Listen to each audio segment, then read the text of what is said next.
What's going on? I hope you're amazing. So welcome to the very first episode of Behind the Lens podcast.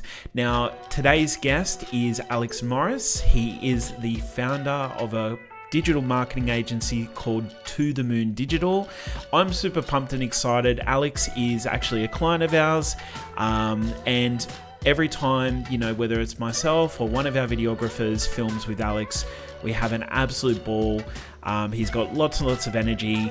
And in today's interview, we talk about how his family, specifically his father, has influenced who he is in business today. Talk about him as a family man, as a father. So he's got a very young family. And I really enjoyed this interview because it was a good opportunity for me to reflect on for my own family and a whole bunch of other things. So I'm sure you're going to enjoy it if you can relate as well. This episode is proudly brought to you by Triple Effect Media. So we create 6 months worth of video content for YouTube, Facebook, LinkedIn, Instagram, and TikTok, and film it all in space of 2 days. So make sure you check us out at tripleeffect.com.au if you're interested.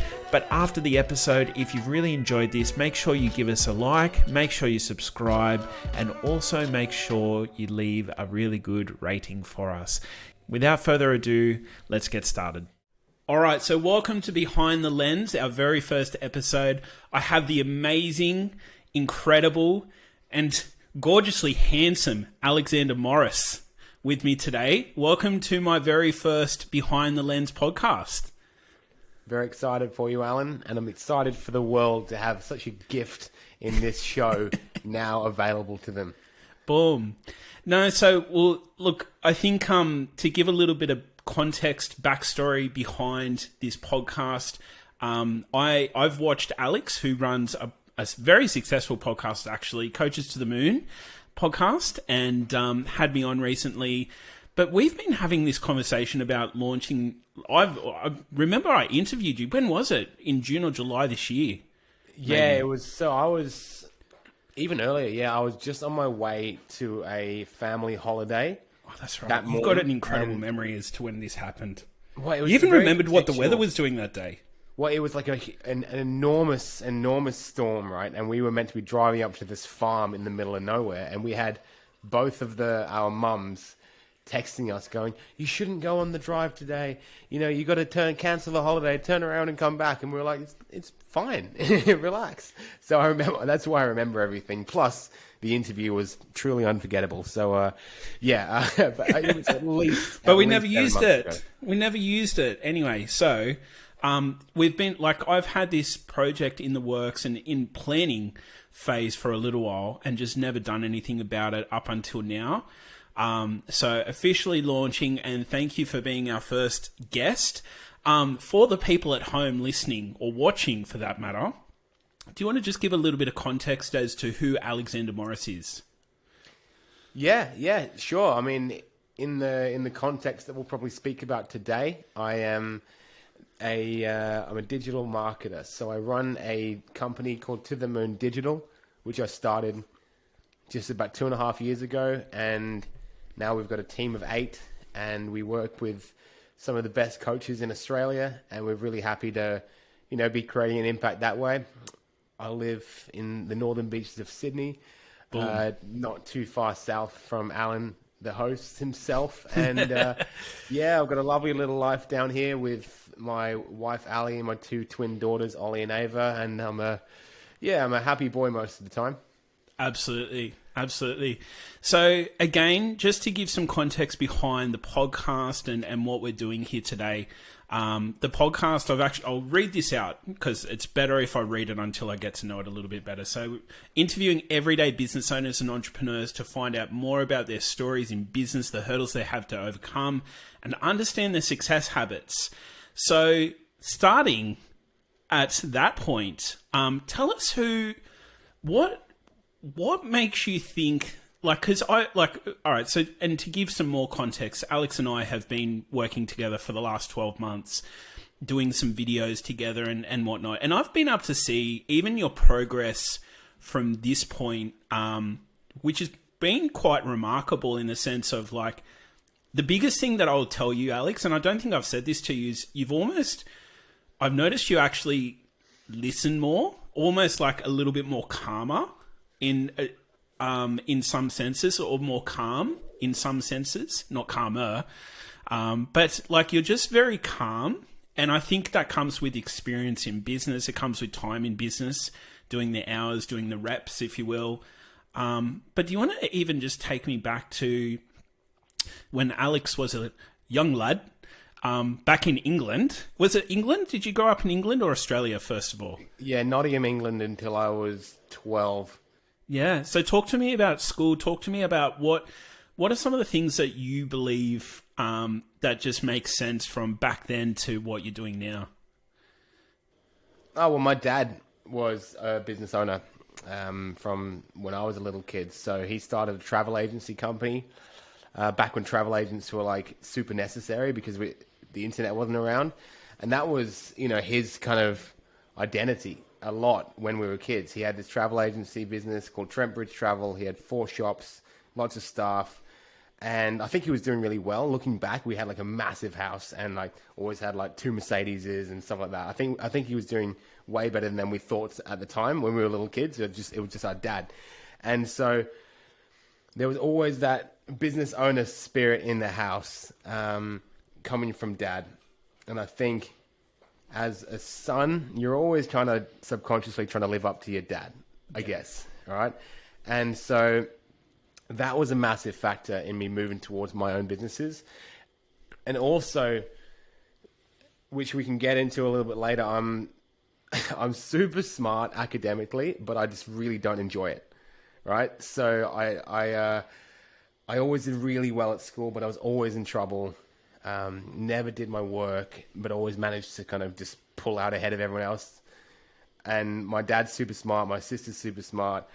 And I think there's just like, I'm blessed to be intelligent, but I just really, really dislike structured schoolwork. And I think that I had really no other choice than ending up doing what I'm doing now. That's awesome. And I will dive into that, but I actually remember a story you told me about your dad. And I think this was the time, do you know which story I'm talking about? The time he sold something for the soccer? Tell us through the story, because it's quite, Yeah, so this is a story I found out about a few years back. So, yeah, my dad was a travel agent, and he had this small business in England, and England is a football-obsessed country. And what had happened was England had like gone to some European Cup big qualifying match, like a quarterfinal or a semi-final against Germany in Germany. And so my dad, being entrepreneurial, started to sell package deals, which were flights, accommodation, and tickets to the game.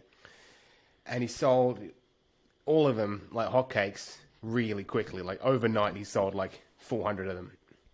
Made a bunch of money. And then he was like, okay, sweet. Now I've got to get the tickets for the game. And he went to Germany to buy tickets, because I guess once again, no internet, right? Yeah. He went to Germany to get these tickets, and they were like, there's no tickets left. And he goes, okay, well, on the day you're going to have an extra 500 England fans rocking up, and I'd really highly recommend you have tickets for them, because otherwise there's going to be a riot on your hands. So he got the tickets. And then he was like, okay, I've sold out 2 planes worth, or I've sold out a whole plane's worth. I need a plane. So he's like calling around, just, I need a plane to send all these people to Germany. They're like, you can't just rent a plane. That's not how it works. And he'd done all this insane amount of marketing, and it paid off super well, but he had nothing set up. So like the day before the game, he managed to sort out a plane, sort out the tickets, and fly everyone there, and everyone wins. But he was on the brink of true disaster for the entirety of that business, that little business venture. But he pulled it off, and I think that's a great representation of just launching things before they're perfect, and just Yeah, basically seeing what your market will buy and then selling that rather than creating something first and then hoping people will buy it. So crucial. And just to like touch on that last point that you made, I think it's so backwards the way that people are like, I need to get this sorted, I need to get that sorted. There's no time than the present. When you're truly inspired to move and do something, like, you know, if like using that example of your dad, if he had waited until he secured all the tickets or reserved the tickets or reserved a plane, it would have never happened. And so the idea of going and getting the interest and letting the interest then, you know, make the decision for them. Yeah.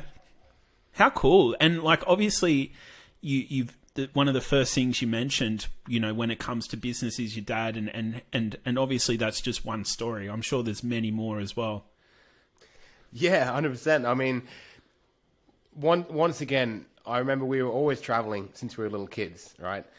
Always traveling. And my dad, because his business was in travel, he was kind of able to claim family holidays as research and, Of course, tax write-off. Yeah, checking out hotels and, you know, checking out airlines and stuff. So I just remember one thing, we were always traveling as little kids. And I was always sick when I was a little kid. I was really unhealthy. But we, you know, by the time I was probably 4 or 5 years old, I'd been in Canada, the Caribbean, America, Europe, all sorts of places. And it kind of, I guess, as I got a little bit older, it gave me a real, potentially warped sense of what it meant to be a provider and a dad. Because we had this awesome life that was all based off my dad's travel business. And it, you know, as much fun as it was, you know, once I realized it, that was a huge factor in me struggling so much in the early years of business, because I was never able to live up to that life. I thought that's success, you know, traveling 4 times a year, that sort of thing. And I was thinking of that really without context of the fact that that was part of my dad's job. Yeah. Yeah.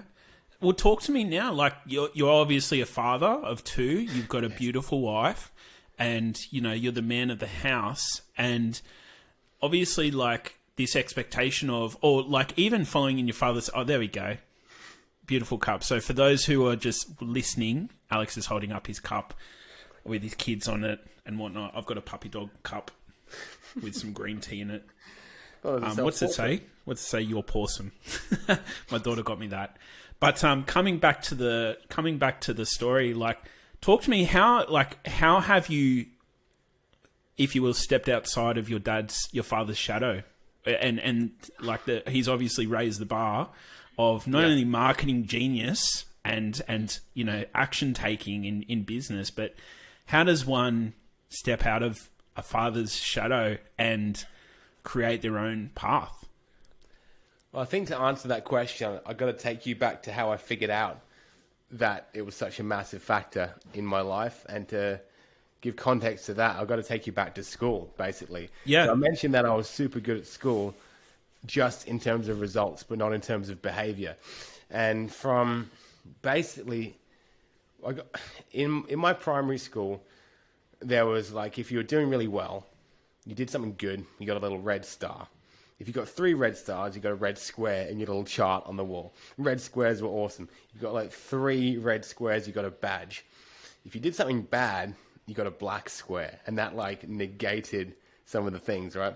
I got my first black square when I was like 6 years old, because I just refused to stop playing, like fiddling with all these musical instruments while like the headmistress was talking, and I got like 6 warnings, and then just kept playing with these bongo drums. First black square, devastated. Throughout school, there was a recurring theme from probably that age until I left school at 17 in year 12 of Alex is so intelligent but not living up to his potential. Alex should be doing so much more. Alex should be doing better than this. You know, he doesn't pay attention. He loses interest, and you know, he should be doing better. And when you hear that in your school reports every year for, you know, 11 years, it probably does something to you subconsciously. When every conversation your teachers have with your parents is like, Alex is, he really should be here. He could be doing this. He's got so much potential. But the fact was, I just wasn't interested in school at all. Right, so when I left school at 17, finished my HSC, and with basically zero effort, I got one of the best marks in the grade, right? To the absolute bemusement of my sister, who worked super duper hard and did better than me, but I just fucked around, excuse my language. I guess that's the kind of podcast we're doing for the entire year. Real and raw, baby. And then I left school with all these potential to apply to universities and get into any course I wanted. And I just didn't apply to anything. I just had no interest in it. Come like February of the next year, when all my friends were going to school, I was like, oh shit, I better like apply for a university. So I kind of just threw my, I found a friend of a friend who had some connections at Sydney Uni. I was like, I did really well in my HSC. Can I come in? And he's like, yeah, come along. So I was like, I'll do a Bachelor of Arts. I'll just be going to uni. So that, for anyone who's not been to university, I believe that's a pretty nonsense degree because it doesn't really mean anything. It's pretty non-committal. It let me study English, music, art, and I think philosophy or something, relatively intangible like that. Yeah. And so I was just doing that to get my parents off my back and to kind of say I was doing something. And every time I went to uni, I'd probably do a class and then go to the bar or go and smoke cigarettes under a tree and listen to music and ride my skateboard. And I was just completely wasting my time. So after about 6 weeks, I left. I was like, that was not for me. I had a friend who at the time had been going to school with me, and he was one of my best mates through school. And we used to always go shoplifting together, and he used to stay at my house. He had some family troubles, and basically he was a chef. He was doing an apprenticeship as a chef in this really, really good restaurant here in Sydney. And I was like, this is bullshit. I'm going to uni just because people told me to. He's getting paid to learn something that I love doing. I loved cooking. He's working cool hours. He's meeting cool people. Doesn't have to get on the train, 8 a.m. Monday morning. Yeah. I'm going to do that. So I started searching around for an apprenticeship. And the only apprenticeship I could get close to me without going to the city was in the kitchens of the San Hospital in Wahroonga, which is like a massive private hospital. And I was like, yeah, fair enough. So I would get up at 5 a.m. and go to this place and make like salads and bake 1,000 muffins at a time. And what people were telling me there was, you shouldn't be working here. You should be doing so much more than this, right? And I was like, there it is again. Yeah. There it is again. Same thing. You should be better than this, but no real direction of what I should be doing. Just you shouldn't be here. Eventually, I found a restaurant near me. I wanted to go and work at this restaurant, so I went there, and this is where I first truly got my ass kicked by a head chef who whipped me into line, and I loved it because I was working hard, but this head chef, he was ex-military, full-on Gordon Ramsay style. Yeah. And for some reason, when he yelled at me, I didn't get angry. I didn't rebel against it. I kind of, enjoyed the discipline, but the way it was being delivered wasn't teacher, human resources style, politically correct. It was throwing a handful of rocket at you. And I loved it. I really thrived in this environment, and I think it let my energy come out and my kind of multitasking, the fact that my mind was always in different places. Yeah. Loved it. And I ended up being a chef for I did my apprenticeship as a chef for 3 years. Never did very well at TAFE, the actual learning side of it, but I did really well in the hands-on job part of it. After that, I traveled through Europe with my mates, got drunk, did all the usual stuff, came back, started bartending to figure out, because I wanted to do front of house as well. And I think my kind of entrepreneurial spirit, without me knowing, was saying, okay, you've learned this, let's go and learn this now. Yeah. Okay, you've learned this, let's go and learn this. And I think that's half entrepreneurial spirit and half also that self-sabotage coming back again. I could have just stayed on the chef path and been a head chef in a fancy restaurant. But I was like, no, I'm getting bored now. I'll go and do something else, And so luckily I kept it all in the same kind of realm of hospitality. And while I was doing that, I started catering, just on the side, just as like a little cash job. Yep. With one of my mates. Then we started a catering business. So this was my first proper business. I was like 22 and we'd do cash jobs on the weekends. Eventually we got too busy and we started a cafe and catering. And that was when I was 23 years old. So 8 years ago now. This cafe starts doing quite well. You know, we started, I remember I was always able to take my... Is this the same guy that we went and had a coffee with? And is it the same guy? No. So I worked for him during this whole period, right? Continue, yeah. Yeah, he's a good dude. He comes in later in the story, actually. Yeah. So, but that guy, we started this cafe together and it started doing okay, making a living off of it. And then guess what, Alan? Alex gets bored again, sabotages the whole thing, sold my half of the cafe. Could have just... The other guy stayed around patiently. Now he owns 2 restaurants and he's killing it. Yeah. You know, drives a Mercedes, big apartment, 2 restaurants. Yeah. I got bored and I was like, I'm out of here. Yeah. This isn't moving fast enough for me. So I sold him my half and then I went to work in fancy restaurants, front of house. And then I went, and then on the same theme again, sorry to ramble, but it's very interesting how often this comes up. I was working my way up in this restaurant, really good restaurant, you know, franchise. Well, not franchise, but like restaurant group in Sydney. And they offered me a manager role of a very famous restaurant in Sydney. And I was like, no, thanks. Yeah. And I left. Because I was like, if I'm not taking on this dream job, why am I here? Yeah. Surely I don't really want this life. And that would have been big salary, a lot of work, but good salary, like perks, friends with all the wine people, you know, getting like tastings and stuff. And I was like, why would I leave this job, which I thought was my dream? Clearly, this isn't what I want to do. So I just kind of like gave up all this,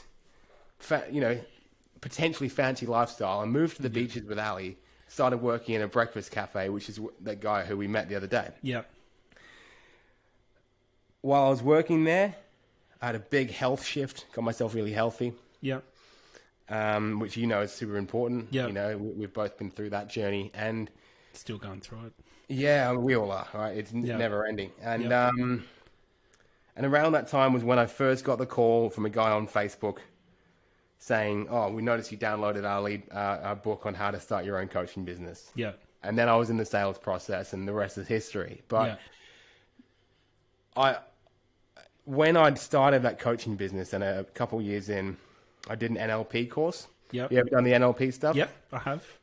So I was doing NLP, neuro-linguistic programming, and they do this thing called timeline therapy, which is where, for people listening, what they do is they kind of help you to visualize your own life as a timeline, kind of like close your eyes and kind of like hypnotically fly you above your own life, look down at it, and then like take you back to when you realize like, the root causes of problems that your conscious mind, your logical mind can't really realize. You can't really recognize. And so this girl who was interviewing me, like doing this technique to me, she said something. And it took me back to like when I was a little kid getting yelled at by my mum for some school report or something. And I remember she's like, what would that young man want to say now? And I said something like that I'm trying my best. And she's like, and what do you... and what else do you want them to know? And I said, I'm always doing my best. And then I just fucking burst into tears. Yeah. Right. And like, I like uncontrollably, that sentence made me sob. And when I kind of awoke from that hypnotic sort of state, I realized that like, holy shit, why is that such a big memory for me? Why is that such a childhood memory? Me just getting, you know, in a fight with my mum about a school report when I'm like 7 years old. And why does the fact that I'm always trying my best trigger me so much to the point where I'm like sobbing 15 years later? And I realized it was like, because whether or not people believe it, I'm always trying my best at whatever I can do, but only to the capacity I'm interested in something. So when I'm really loving something, I'll put everything into it. But when I'm doing maths, my best is like just trying to pay attention for 6 minutes, because that's really hard for me, right? And so out of that fog, I realized, holy shit, this is probably what's been stopping me from doing well in anything I've done. Because I get to a certain point, and then my mind says, you got so much potential, but you never reach it, so you better quit now. And then I would quit again. And once I realized that week, then I started thinking, I don't have to be my dad. I can be me. Yeah, and wow. So I know you asked me that question about 20 minutes ago, but that's how it happened. Wow. No, and let's just recap it, because like we did get there in the end, which is great. Obviously, we landed the plane, but it's a really, really important lesson. And yeah, wow. Okay, so it's literally what I'm hearing is it was almost like a glass ceiling that you had because of the interpretation that you made at that age. When we're little, and you're talking about 7 years old or whatever age it was, you're a little sponge at that stage. Literally, exploring life and learning and potentially, obviously just started going to school and establishing yourself. And funny enough, like I've actually got a 7-year-old daughter, and like just reflecting on that. And let me ask you this, Alex, like given those experiences, and obviously now you're a dad and you've got kids of your own, how does that now translate to your kids and how you go about things, not only from a personal perspective, but also now, looking and seeing at like how you experienced your relationship with your father and mother to now what you have with your kids? Yeah. I think that my nature goes to being quite a no-nonsense dad. Like, my dad's a pretty no-nonsense guy, and if I've screwed up, he won't try and make me feel better about it most of the time. He'll probably He'll let you fail on purpose and let you really learn your own lesson. 100%. And sometimes in my life when I've had big, business screw-ups that I've been really cut up about, I've talked to Dad and he'll, hone in on what I've done wrong and tell me how I could have done it better instead of making me feel better, which is exactly what you need. But at the time, you kind of want to cuddle, but he kind of What a great dad. Yeah. Well, 100% he's a great dad. But it definitely has given me a bit of a no-nonsense framework into how I would raise my own kids. And before I held my first daughter, I'd never held a baby before. I've never been around toddlers and babies, right? So I don't really realize that a 2-year-old is very, very different from a 14-year-old in how you talk to them. Yeah. So about 6 months ago, probably my vibe was if one of the girls was having a tantrum, I'd be like, all right, sit there by yourself. I'm leaving. But my wife was always saying, you can't do that. They don't need to know this behavior is wrong. They need to know this behavior is normal to feel angry. They just can't regulate their emotions yet. So you got to be on their side rather than trying to be a hardcore dad. Save that for when they're 15 and they're lazy. Right now, they're just trying to figure out what everything means. So, as we do, we never listen to our wives. So I kept being me. And Speak for yourself, mate. Every time I got angry. Yeah.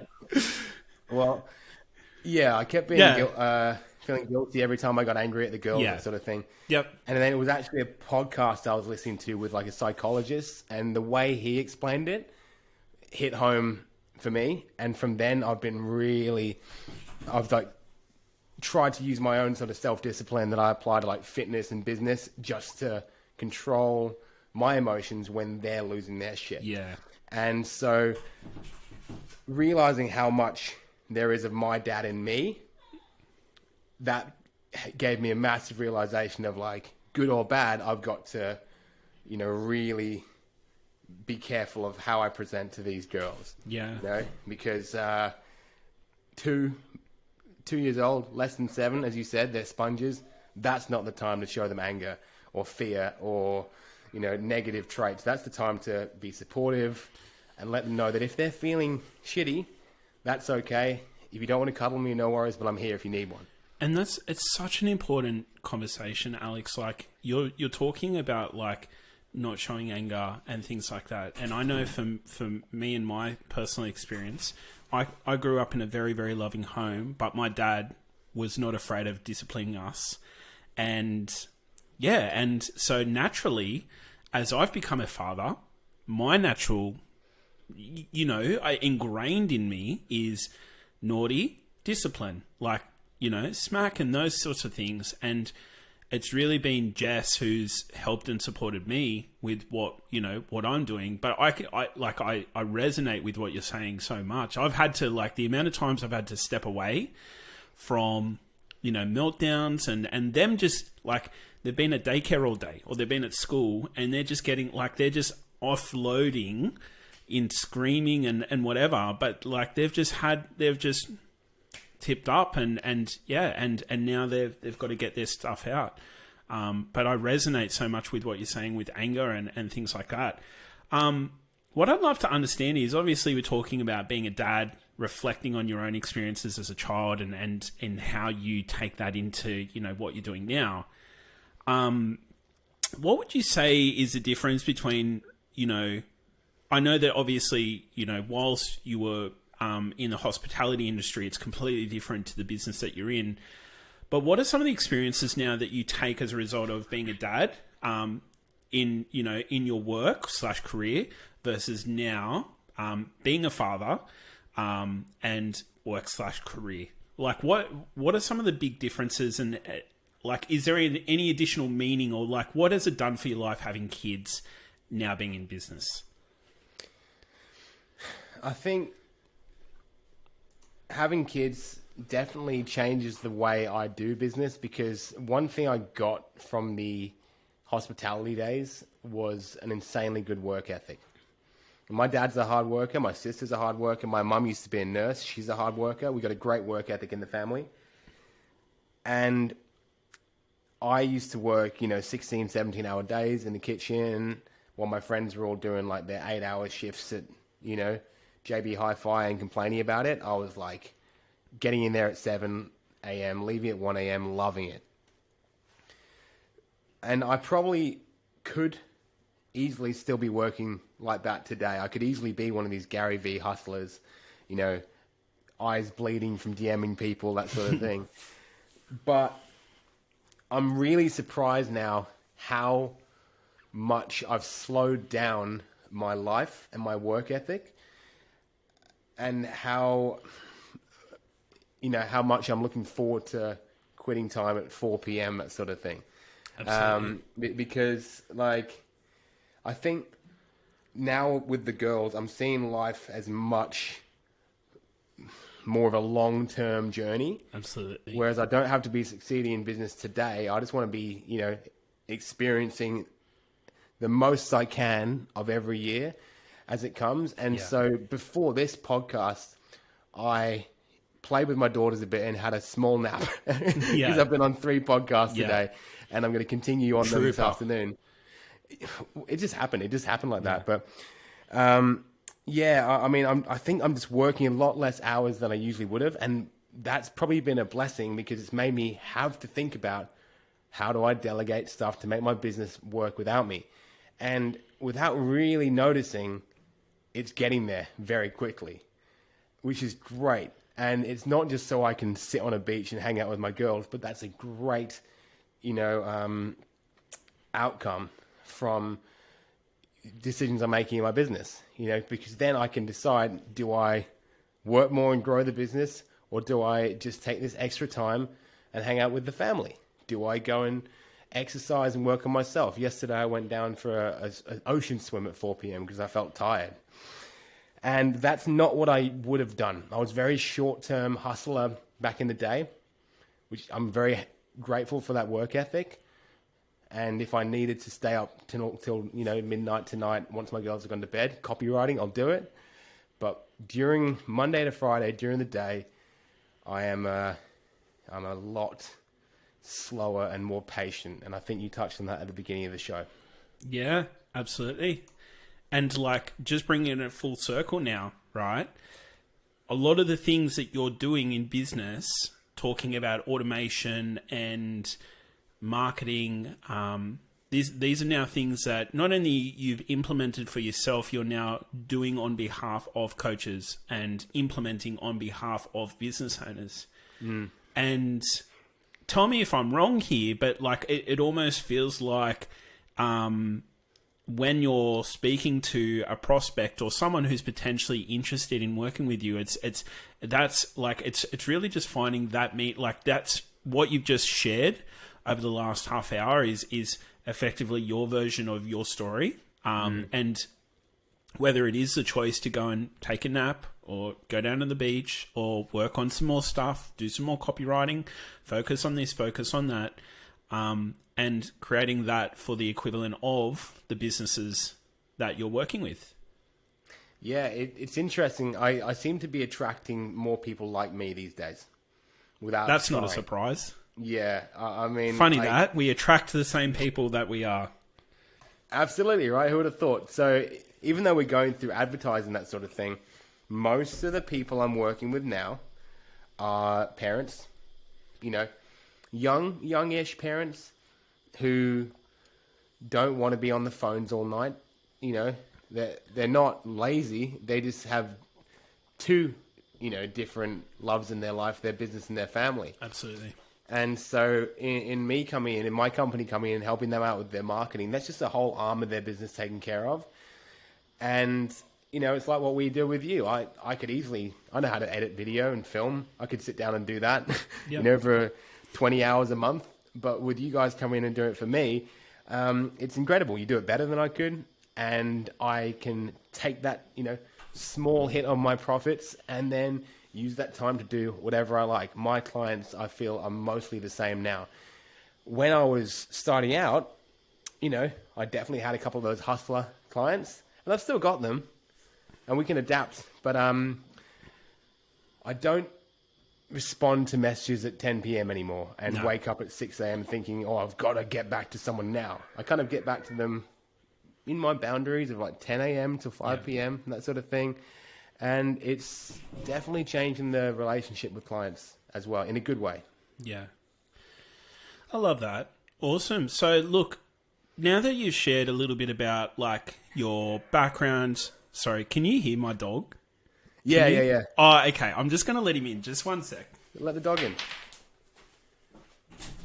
Come here, Sook. He's the biggest Sook. When we stream live these shows, I've got my front window right there, and I always get some Amazon delivery guy Amazon delivery. I'm like, just leave it there, and they're like, no, and then I've got to leave the guests. Yeah, he's literally he just wants to sit. He just wants to be with the people. But Great. Jess left to go and pick up the kids from school. Cool. So yeah, he's like, don't leave me alone.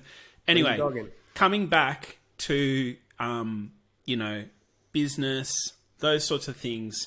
I'd love to hear what are some of and I'm really fascinated about this because there's a really good book that I always talk about by Alex Hormozi called $100 Million Offers. And the principle is around creating offers that are too good for people to say no to. And one of the key principles is obviously niching down to a specific audience. And what I love about what you do, and I can clearly articulate that there is success behind it because of these steps that you've taken, is niching down to, coaches. And whilst you wouldn't necessarily reject, or I'm not sure about this, but I'm assuming that you still have people outside of that scope still come to you and still talk to you and all those other things. But I've noticed that especially people who I've followed and people who I know, potentially in a very similar circumstance, just haven't got the cut through and reach that you have as a result of those things. So this is where I'm really keen to understand, bringing it what are some of the success habits, or what are some of the things that you see as a result of not only your experiences in growing up, in life, and whatever the case is, that have really shaped your business, for anyone who's listening. Well,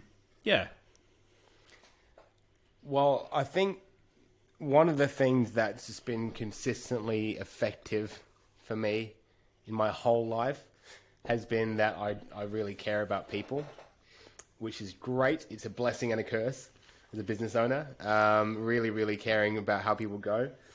But that meant that when I was at school, I was still mates with my teachers when I wasn't working properly. Like, when I was a chef, I was just everyone's best mate, that sort of thing, because I was just a decent guy who cared about, everyone being happy.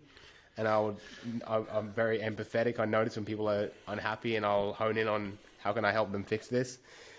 And then coming into business now, I've got clients, who've said, "Oh, we just trust you more," that sort of thing, than the other people we've worked with. And so I can be super authentic in sales calls and sit back and not try and make a sale at all. And if people come through, amazing. If they don't, they don't. And that sort of authenticity for me is something that I can't escape it, really. The only time I haven't been authentic was when I was back in the day first learning sales. Yeah. And doing the tactics, the sales following movement. someone else's strategy, not your own. 100%. So I think just like authentic, honesty, authenticity, and just empathy are huge. Obviously, that's not really a tangible answer for the people listening, but in terms of tangible stuff, niching down one step was amazing for me, going from small businesses to coaches, because what that did was that allowed me to focus on solving a very specific set of problems, and then creating processes that can just solve them over and over again. And so now I think we've nailed it. I just wrote up like a 59-point onboarding and delivery plan to deliver to a client for the first 90 days. And I'm barely in any of it. And that would be really, really difficult if we had clients with all different kinds of needs. But coaches, having one niche, they've all generally got the same kind of problems and the same process they need to follow to fix it. By niching down, just one step, I haven't gone down to just spiritual coaches. That might be a bit too small, but just coaches, lead generation, that's been huge. And then thirdly, we keep things very simple and just launch them quickly, whether that's a whole new program, or whether that's an ad campaign, or whether that's a Facebook group or a podcast. We just kind of roll things out really fast and figure it out as we go, fix problems, because we realize that if we put out a few things that aren't perfect, no one's going to remember or give a shit. We might as well just keep on going until it works properly. And if it doesn't work, then life goes on. Yeah, I love that. No, and I resonate with all of the points you've just raised, especially the last one. It's so funny listening to people who feel that they need to have everything in order before getting started, and usually, and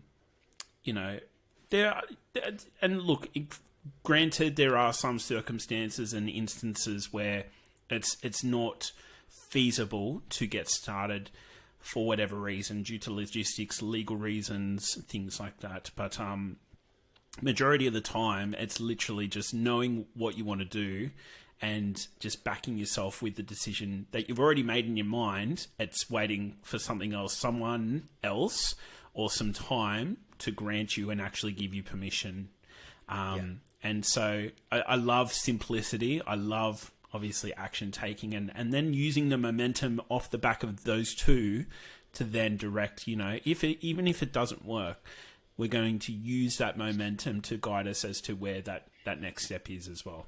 Yeah, well, that's it. Because if something doesn't work and you've spent months and months planning and making it perfect, and then you launch it and it doesn't work, you may as well have just launched it before you did all those months of planning. Because everything's a test until you do it. Yeah. And so I get clients come to me, and it's generally people who have come from corporate backgrounds and they start a business. Yeah. And they've got this brand guide, which is 20 pages long, perfect avatars, everything.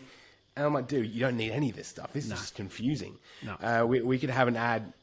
We could have an ad out on Friday, and it would teach you everything you need to know. So, nothing against people doing that, but it's just I don't believe that's been my style. And maybe there's marketers out there who use that and get amazing results. I'm sure there are. No, but look, I'll back you. Even just with we've received branding guidelines from people, and then literally as we're providing their videos back, the breeding guidelines have shifted and changed according to, you know, what they see fit. And it's like, oh, well, these, like, we were following, no, you know, and it's circumstantial. You know, you can't cover everything. So, yeah. Yeah, let's use a forest green here instead of the sea foam. Yeah. If your ideal client won't give a shit what color green you've used. No. You know, but it's the psychology. You know, there's psychology behind different colors. It's like there's psychology behind making good content and delivering good service, not fonts.